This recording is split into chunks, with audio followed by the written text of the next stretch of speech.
السلام علیکم. د امریکای چې کوم د پاکستان په میزایل پروګرام باندې پابندیانې ولګولې نو د هغې انډایرکټ اثر د پاکستان په ډرون پروګرام ډرون ټیکنالوژي باندې هم پریوځي. امریکای ته د پاکستان ډرون ټیکنالوژي نه هم تھریټ محسوسیږي. تا ته پته شته کنه ریسنټلی اوس په ایکسپو کې پاکستان خپل یو لیټیسټ ډرون انویل کو شهپر 3 چې د هغې ته صلاحیتونه وګوري کیپبلیټیز وګوري فیچرز وګوري نو هغه داسې دي چې د انډیا ټپاس ډرون نه دی او د اسرائیل هرمس 900 د هغې نه اډوانس لیول والا دي. نو یو قسم له هغوی د ډغرې دی د هغوی نه یو قدم مخکې راځي او دغه دوه جیو پولیټیکلي یو د چاینا خلاف د امریکای په کار دی او بل خو د امریکای دی بچې. نو په دې وجه د امریکای نظر اوس د پاکستان په ډرون پروګرام ډرون ټیکنالوژي باندې هم دی. اوس د زه په دې باندې پویم چې دا شهپر 3 چې کوم پاکستان انویل کو اوس ریسنټلی په ایکسپو کې دغه څومره صلاحیتونه دي د څومره طاقتور دی هغې د راتاوي خو د هغې نه مخکې انسان په دې پوهه کا چې دا ډرون ټیکنالوژي په نن سبا زمانه کې اهم څومره ده. یاد ساته ښه روان چې کوم جنګونه دي کنه په هغې کې د ټولو نه اهم ترین چیز دا ډرون ثابتېدل واله دی. مطلب ډېر زیات اهم ترین ثابتېدو واله دی.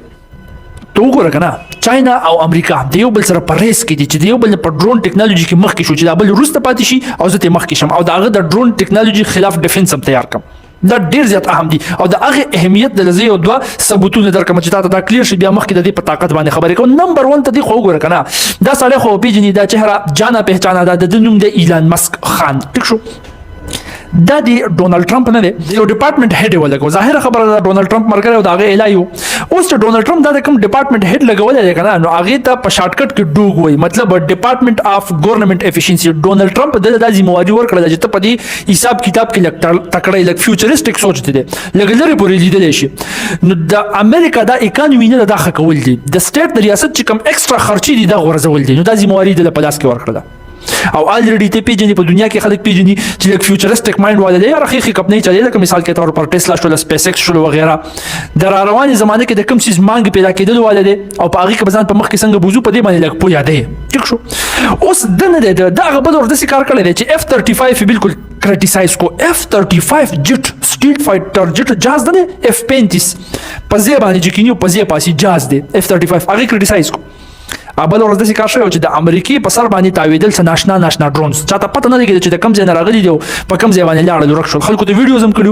بلکې په یورپ کې چې په کوم ځای کې امریکې اډې وي د هغې د پاس هم تاو شوي نو خلکو ته ویډیوز کړي او په سوشل میډیا باندې سم وایرل شوي چې دا وګوره د کوم ځای نه ډرونز را روان دي ګرځي راګرځي او ځي. د ټویټ کړی و چې په دې زمانه کې به نن سبا یو قامقل F-35 تیاری مطلب چې څوک F-35 جهاز تیاری هغه ته قامقل ویلی دی.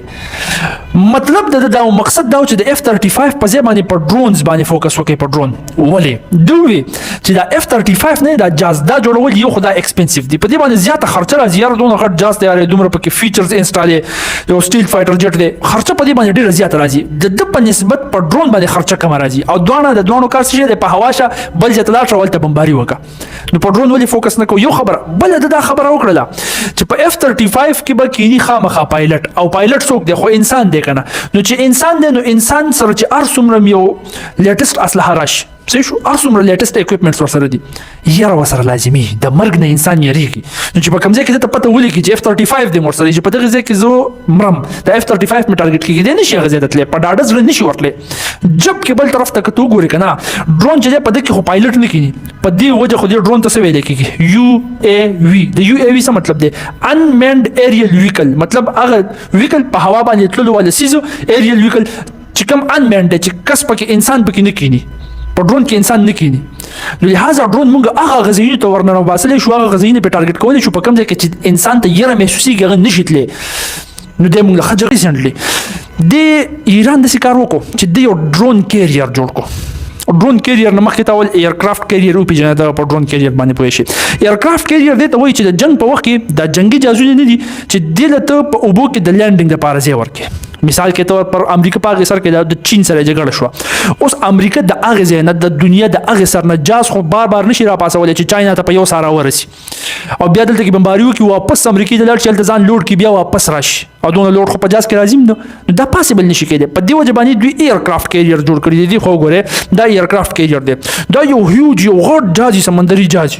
یو اجدهای صحیح شو دی خو ورته کتلی شي دا په اوبو کې ګرځي او په دې کې بلا شي جهازونه دا لینډینګ کولی شي راتلی شي پکې. نو دوی څه کوي دا وایي چې دا به زموږ د جنګ په وخت کې په کار راځي. مثال کې طور پر د امریکا او د چین جګړه د امریکا په دې ځای کې خپل جهازونه کېني او ساوث چاینا سی ته به راورسوي سمندر ته به راورسوي یا بحیره عرب ته به راورسوي او د هغې ځای نه به بیا جهاز پاسوي په چین باندې بمباری کوي واپس به د هغه ځای نه راځي دلته کې به لنډن کوي خپل ځان به واپس لوټ کوي اسلحه مسلحه به واپس بزي کته له ضرورت هغه به واپس بزي نو دې ته ایرکرافت کیریئر وایي صحیح شو اوس دغه شانت کې د ایران چې دی د هغه ایر فورس دونه سترانګ نه دی مطلب د جازونو په لحاظ سره په ډرون کې هغه هم لګونته کې مخکې روان دی ایران د کار وکړو چې هغه خپل یو ډرون کیریئر جوړ کړو د سره یو کنټینر شپ هغه په کلونو کې داسې ډیزاین کو چې داغه نه د قشنت کې کیریئر جوړ کو خو د جازونو کیریئر نه ایرکرافت کیریئر نه د ډرونز کیریئر په دې کې به ډرون وړل کېږي نو ته اوس سوچ کنه چې دا ته یو عام وړوکی غونته کې شپ هم تیار کې جازونو خو په سایز کې ډیر زیات غټي د په سایز کې داغه نه کافي وړي نو بلا شپ کې راتلم شي او په اسانه باندې یو ځای نه بل ځای ته وړل شي او ډرونز او د ډرونز وتا ته موي چې څونه خطرناک ثابت دي شي په دې وجه باندې ګوره امریکای کې چې کله تاسو موي د ډرونز تاویدل شروع شول کنه او په یورپ کې هم د په اډو باندې برا ډرونز تل راتل شروع شول نو امریکای ډایرکټ په ایران په دغه ډرون کیریئر باندې دغه نظر دی ډایرکټ په سټلایټ وکتل چې د ډرون کیریئر شته کنه نو پته وته ولګي چې هغه زمونږ علاقې سره خوا کې نشته البته یره وسره دا و چې موږ ته سټلایټ ایمیجز دا خو دي چې د ایران چې کوم ډرون کیریئر دی کنه هغه خپل د بندرګاه نه ووتو نو دی اوس په سمندر کې ګرځي او په دغه ډرون کیریئر باندې